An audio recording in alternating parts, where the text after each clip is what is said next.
Welcome to another episode, another new week of the Yeah. Decogged podcast. Like 6 days ago, two people who worked in Pixar for a long time, two female, one's a director, one's a producer for Turning Red. They have been promoted to leadership roles in Pixar, which is like awesome, right? Yeah. They've been there for like 25 years. I think the director Domee has been there for since 2011 as an intern, Yeah. as a storyboard artist, which is insane, which is a long time, right?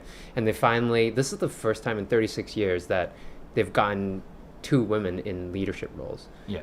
which says a lot about the industry in general, right? So yeah, congrats to them. But yeah, I wanted to hear like what are your thoughts about this whole this about this news, I guess. Yeah. Well, it's a good thing, I Yeah. think. Of course, like having diversity in the animation industry. Yeah. Everybody knows it's like Yeah. heavily male dominant. Yeah. Doesn't matter if you're in games or film or whatever. Yeah. It's usually skews towards like more men than females. But I think it says something like you're saying about like the industry in general. Yeah. Like, why did it take so long for this to happen? Yeah. And is it changing? Like, is this a step in the right direction, or is it just like an anomaly? Or Yeah. do you think it's moving more diverse? Like it's becoming more diverse now, or do you think it's just Yeah. like an anomaly? I think it's becoming more diverse. I mean, I'm not gonna lie. I think the industry in itself was predominantly male, but also there was an equality issue in my personal opinion. Yeah. Do you think that's because of hiring, or do you think it's because of the talent pool, or do you think it's both? Because my theory is it's predominantly potentially because of the talent pool Possibly. to begin with. Yeah. But again, I'm not like I didn't go to a lot of different studios. Mm-hmm. I mean, the studio that I was at, Luma, like I know we definitely encourage like Diversity. diversity in the studio. So but at the same time, like if you're hiring based on your skill and you're hiring based on experience, if you're coming from a already predominantly male industry, Mm-hmm. and you need someone skilled in that one particular spot, then the chances of you finding like a guy who can fill that role is much higher, right? Yeah. I think I guess it depends on the department as well. For example, I feel like at least like when we were growing up during the golden age of animation, right? Predominantly it was guys. The pool was just mostly guys. Yeah. So women at the time, I don't think like it's as common for them to work like outside of the home. Yeah. Which is like obviously that would automatically shrink like the amount of people that are available to sort of be in those positions, right? But now, so you're talking about from like the early days of Disney, like the golden era, that sort of stuff. Yeah. So I for feel, sure. Like there was that. I mean, there was nothing but guys back then. If I had to guess, right? Yeah. That's why it's like the 9 old men, not like the 9 old men and Mix women. of, yeah. So, Yeah. I mean, apparently these boys were wild. I don't know like how true these stories are. I don't know how wild you could be back in the the early 80s and late 70s, Yeah. but Apparently like these people got like paid like crazy, and they were like rock stars, and like they were like throwing money, champagne showers sort of thing. Is this must not be like the early days of Disney, right, in the 50s and stuff, because I think maybe it's like in the it's like the Renaissance, the the Lion King, I think during Aladdin era and stuff. It's like when the rich successful dad then has like a few they finally kids, got and then you got the degenerate kid. Just kidding. Yeah, that's true. But no, those are the stories that I've heard, and but yeah, even during that time I don't think there were too many female, at least animators. I think there was like like a handful maybe, but like I need to confirm. I need to fact check myself. But I do know that it wasn't all dudes, but it was definitely like we're talking like 99% or you know, some ridiculously high number of you know, that ratio. Yeah, I mean, I guess like this is a very more like a pretty, how do you say it? Not controversial, but definitely like a more polarizing topic, right? When we talk about discrimination, about gender diversity, like gender diversity, and even like racial diversity, right? So we can't break it down in one video, and honestly, this shouldn't be broken down in one video. And we're probably not the people to break it down either. Like with like very like, you know, philosophical or, you know, a lot of, how do you say it? There's just a lot not of a lot of nuance. substance. I don't think we're deep enough in that train of thought to speak accurately on those topics. We can just give our opinion and what we've seen being in the industry, and I guess sort of just, you know, giving roses to like the two people that have been promoted to these leadership roles, which is Lindsey Collins and Domee, right? Yeah. And I think that's really good. That's like that's a huge deal because especially if, like you were saying, like it was predominantly like men in these positions of authority, I guess. And now it's like, I guess, balancing out a little bit. So I think that it is a step in the right direction. And I know like a company like Pixar would have always had diversity in mind, and but at the same time, you know, like when people ask like, why did it take so long? Sometimes I feel like it wasn't ever really their intention to wait this long for it to happen. I could be wrong. I mean, I don't work at Pixar. I have no idea how it operates. But my assumption is that if you're looking for people who are talented enough to fill that role, maybe you just needed more time to find that right person. You know, because especially if you're talking about like 5 people at the top,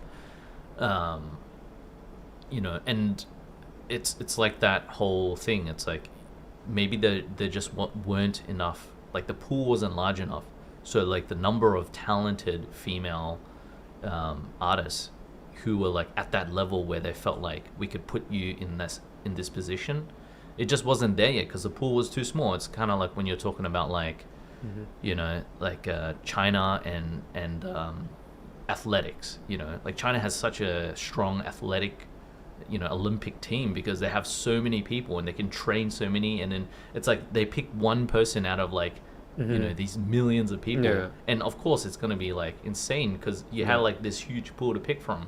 And it's the same thing. I think like maybe because the industry was always so male dominant for so long, it just took a long time for it to balance things out a little bit to the point where like, okay, now there's a large enough pool of female artists who are capable to fill this role, and I think it's finally happening. Definitely. I mean, I'm not big on, like me just personally, I'm not big on like just putting someone in a position just for the sake of diversity. I think you still need to be able to you know, do the job to the level where it's like there's no question whether, you know, you belong there or not.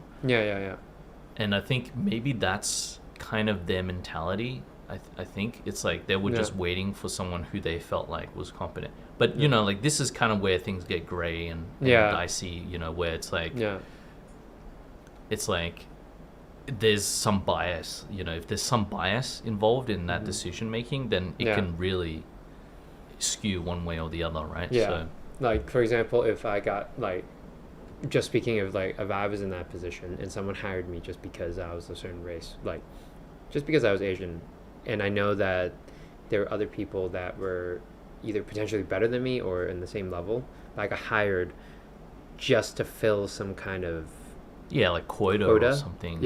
I would feel a certain type of way where I would maybe this is my ego side, but I would be like, I'd rather not take it. Like I'd be like, you know what, no, screw it, I don't want that.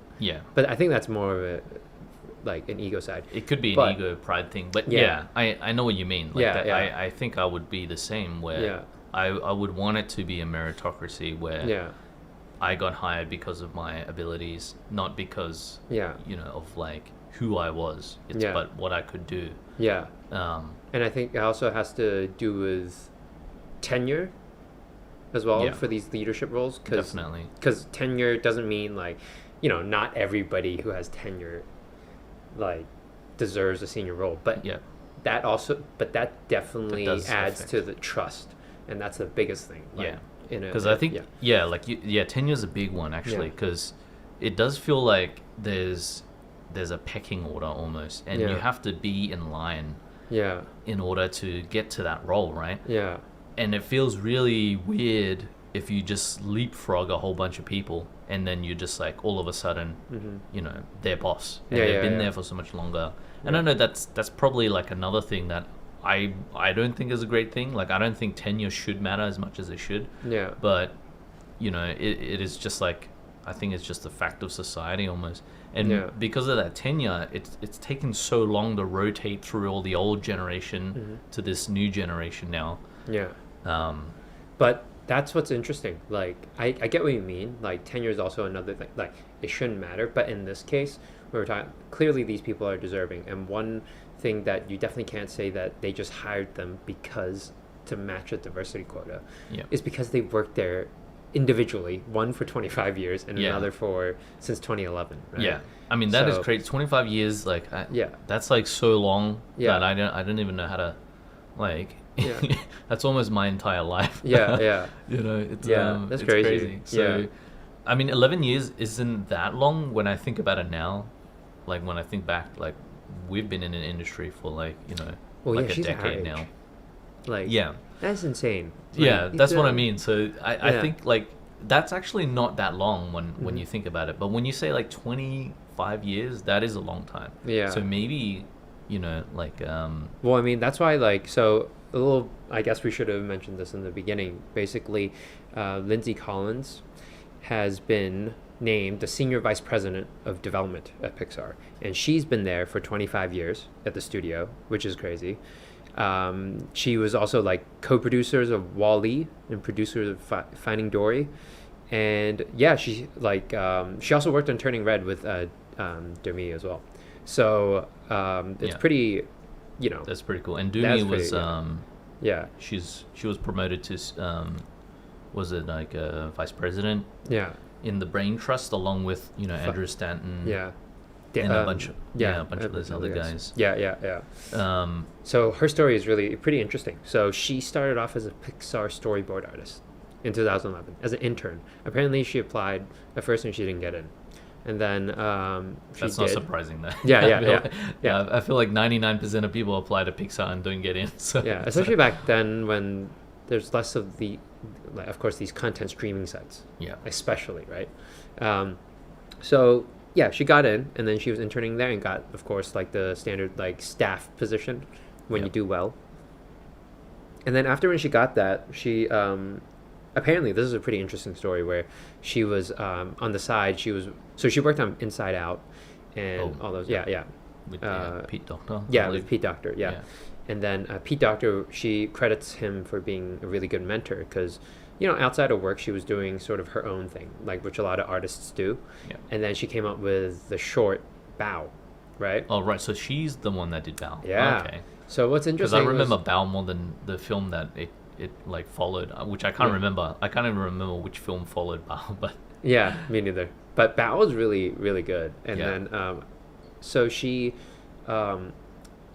gave, she came up with the story and then went to Pete Docter for advice. And of course, he gave him really good advice. But what was interesting in the story, apparently what happened was that she gave him a version and she said, yes, let's go pitch this. And then when she was pitching the idea to, I guess, the Brain Trust, right? She pitched another version. And apparently this version is a lot more, I guess, toned down or a lot more vanilla, generic, that Yeah. fits everybody's palate, I guess. yeah. Is this for Turning Red or is this No, this is for Bao. This is for Bao. Okay. Yeah. And then during the middle of the meeting, I think it wasn't going as it was going fine, but Pete Docter, I think, saw something different. Yeah. Where he was like, yo, no, pitch me the original idea. Yeah. Because that was a lot more bold and a lot more, I Yeah. guess, not polarizing, but just a lot more bold and more, Yeah. it's more you. It's like, more- yeah, yeah, yeah, yeah. And then she did. And that's sort of like, apparently that really helped her, create these more like, bold stories that, that Turning Red was. Yeah. And, That's pretty interesting. I yeah. think That's a good mentor. Yeah. Man. that was a good. That's like a moment where Yeah. I think you forever change. Yeah, Like, yeah. There's no way you're going back to the way you were before. Yeah, yeah, So yeah. I think she was lucky that she had that. Yeah. Because like that fundamentally changes something in you as an artist. Exactly. For the rest of the time. So Yeah. I mean, I don't know. I don't know where you heard that story from, but Yeah. that's a pretty. I was epic reading. story. I was reading articles. I mean, if she ever watches our podcast, if it's false, please tell us. Yeah, tell But us I thought that was exactly a what really happened. cool.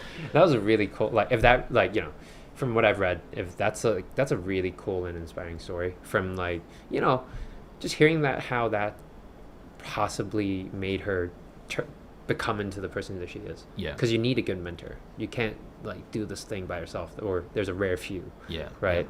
And to be sort of emboldened to do that Yeah. by a mentor, that's really cool. Yeah. It's Yeah. almost like that was the moment she got permission to to be her herself. own, Yeah. to be her own artist. Yeah. But So- a lot of people don't get that. That's the thing. I think maybe like a bit of a tangent, but I think a lot of artists, or like I think most artists have that intention when they start off. They want to eventually direct something, or they want to eventually create their own IP or tell their own stories. But I think it's somewhere down the line they've lost the ability to just do without permission.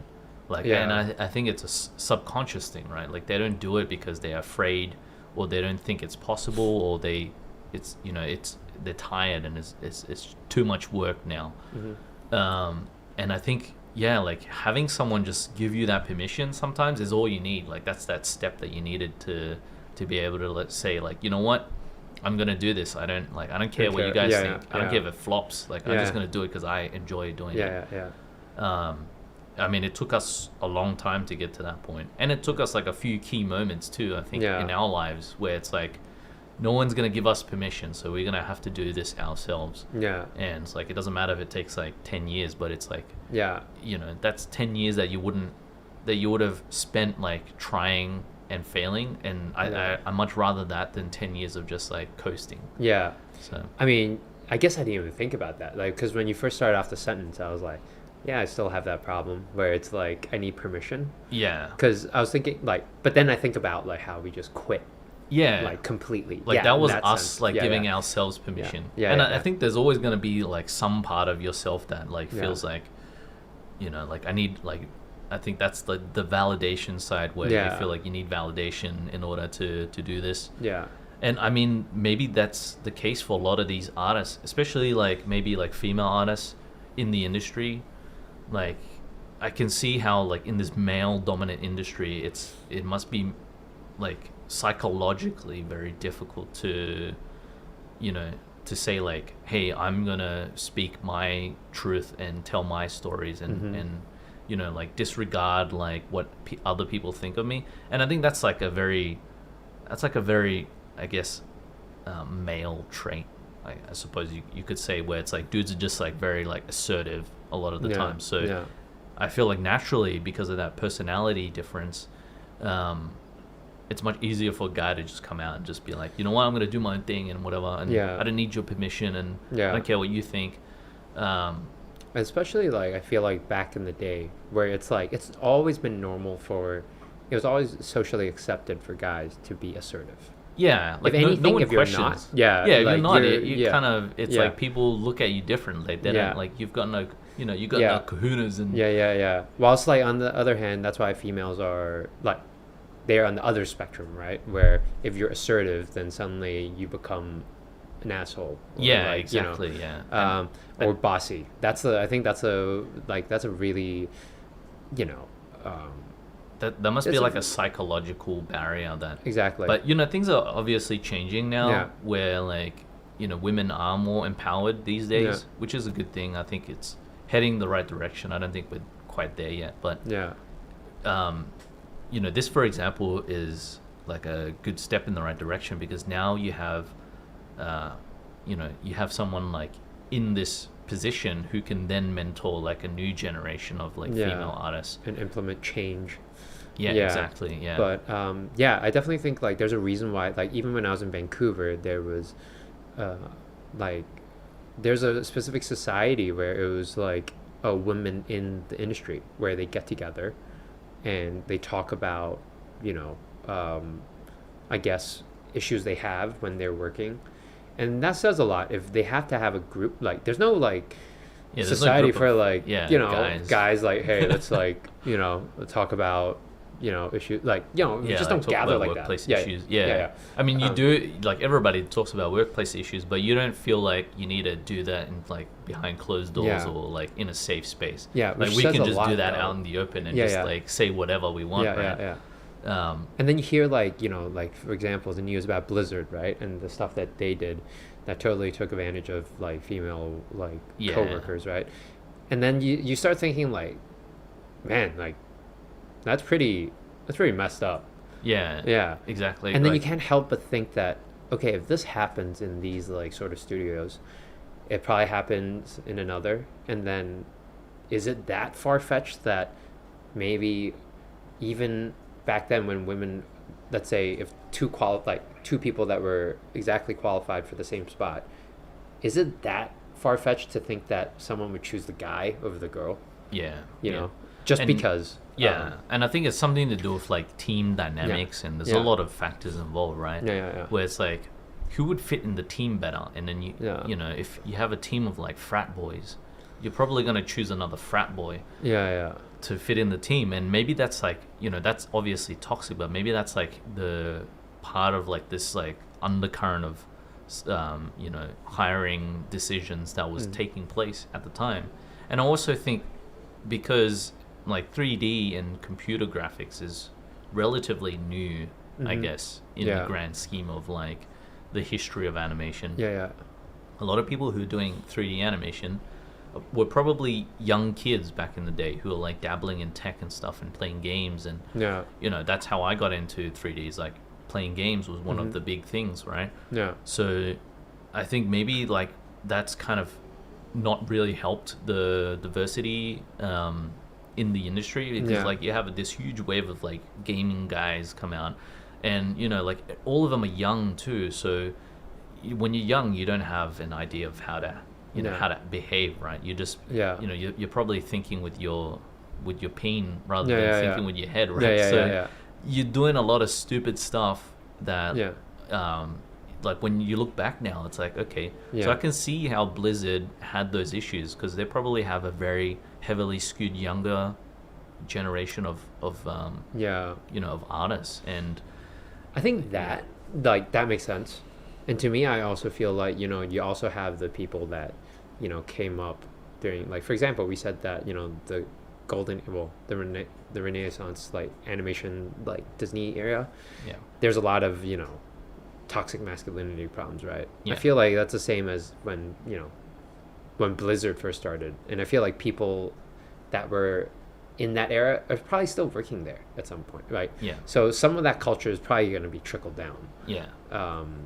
Especially because of the whole tenure thing again. It's like those guys who started there in the beginning, they're the guys who are now leaders in that whole company. And then if they were like behaving a certain way before, maybe they hadn't had that opportunity to see like what they were doing was wrong, and when they're already in a position of power, they just kept up that behavior, even if it's like toned down, it's still in the wrong direction, right? Like behaving in the wrong way. So I feel like a lot of that just probably it was like it was almost like the whole situation is what led to that that culture.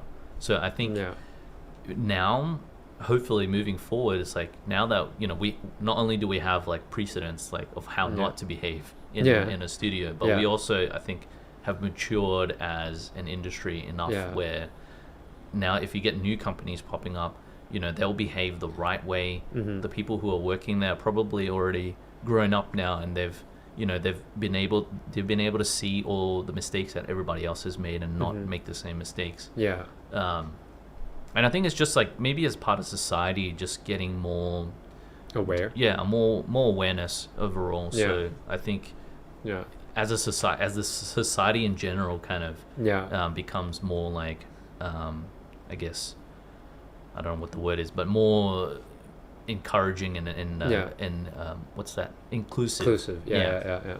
Then naturally like studios and other companies will be more inclusive as well. But I think this definitely like at least opens people's eyes as to how things should not be ran. And then just by having that, I think people will start to behave more, because sometimes you just don't like, it's kind of the thing where for example, if I haven't seen like an Asian animation director or something, I wouldn't know I wouldn't really know that it's possible, right? Until the first person gets in there, right? Then it's like, oh, that makes sense, that can happen. It's sort of that same thing where it's like, oh, now they know what not to do. Now everybody's like, okay, this is what we should do. Right. So, and because of course like these people got in trouble finally, right? Like for that behavior, and now people are going to be more, I guess, alert when it comes to these things. But sort of I want to I kind of want, this might be not controversial, but definitely like a talking point, where do you think that, okay, because let's say a disenfranchised, like let's say group, right? Whether it's like maybe gender or race, let's say they are not necessarily qualified for that job. I know before you believe in a meritocracy, which I do too. But when it is heavily, let's say, well, not heavily, but let's say it is discriminated against, is it better to just throw a person in for the first one, just so people get used to the idea? Then it's like, then it goes back to like, I guess, more meritocracy. Of course, I'm not saying like, not the extremes where you're like dumping like a junior into a position of power. No, I don't think that's a bad idea, actually. I just don't think it should be the only criteria. Where I think some people lean too heavily on the diversity side and not enough on the meritocracy side. So everything's a balance, right? So you shouldn't be extreme either way. So I don't think you should be extreme in the meritocracy where it's nothing but the skill and everything. Because you still have to consider like, like these social the social issues as well. But I don't think you should consider it so much where that's your decision making is dictated by, because I think that's wrong too. So I think finding a balance somewhere and having the awareness to know when you are like discriminating, I think that's the key point. It's like, okay, am I just being biased now? Like, is my biases affecting my hiring process? And I think having the self-awareness, I think, is probably the most important part, because if you're not self-aware, then you're going to make all the wrong decisions. And I think sometimes maybe it is a good thing, like you're saying, like to just throw somebody in the mix, like even if that's not the best candidate, but you're looking at all the rest of your team and all the rest of the people who are in that position, and you're like, man, they're all Asian. Maybe something's up now. Maybe there's something wrong with me. So I think and I think it's the same thing. If you're looking around your entire company, and then there's like, it's all just white dudes, and you're like, got no female employees, and you got no like people of like other races. It's like, okay, maybe you got some biases that you don't even realize you had. So I think you need to take a good look in the mirror. But then at the same time, like you're saying, the meritocracy side is important, because you don't want to just pick someone for the sake of like, oh, this person because they're like black. That's, I don't think that's right either, because you got to say like, okay, here's 2 candidates that I can fill this position. I already have a whole team of like white dudes. And they're both like roughly the same skill. But I'm going to pick this one because, I think, I have some biases right now, and my team is like looking very, very like one dimensional. One dimensional, like, exactly. Yeah. And I think actually it's an advantage to hire for diversity sometimes. Yeah, definitely. Apart from just skill, is you have a new perspective as well. Yeah. So like a female artist has a different perspective than a male artist. And I think, you know, you're going to just tell the same stories over and over again. You're going to have the same style and you're going to have the same flavor of whatever art you do if all you hire is the same kind of people. Yeah. So I think like having like some diversity there actually fosters more creativity. So yeah. And I think that's maybe something that people don't consider all the time as well. Yeah. So I think that's something to consider as well. I definitely think like it should be like, you know, a workspace should be just full of different types of people, especially in like an art, like sort of, or, you know, content creation sort of industry, only because it's like, it gives you different perspectives, like you said. And it's, you know, I think culture matters a lot to see things from different angles. It's sort of like a big pot of like gumbo or like chicken stew. Like you just want like, you know, or like curry, where it's like, you got all these different flavors, you know, and it sort of adds to like the final dish. Yeah. Right. And, you know, I was really, I guess, privileged to be able to, especially in Vancouver more so, like where I was like, I got to work with a lot of different types of people, both genders. I would say like when I was in Vancouver, it was, at least at Animal, like it was 50-50. Yeah, like, you know, that's really. I mean, Animal's doing a really good job for animation. Like for art, I think it's more a few predominantly women in the department. Interesting. Yeah, but like for animation, it's usually all, like, at least up to that point, it was predominantly men that I've seen. And at Animal, it was like 50-50. If anything, I'm pretty sure there was like one or two more girls than guys in in my department, and that was really, really interesting. And then when I was working, because we were still working alongside our Sydney studio, and because there's not enough female animators in Sydney, it's just like they can't.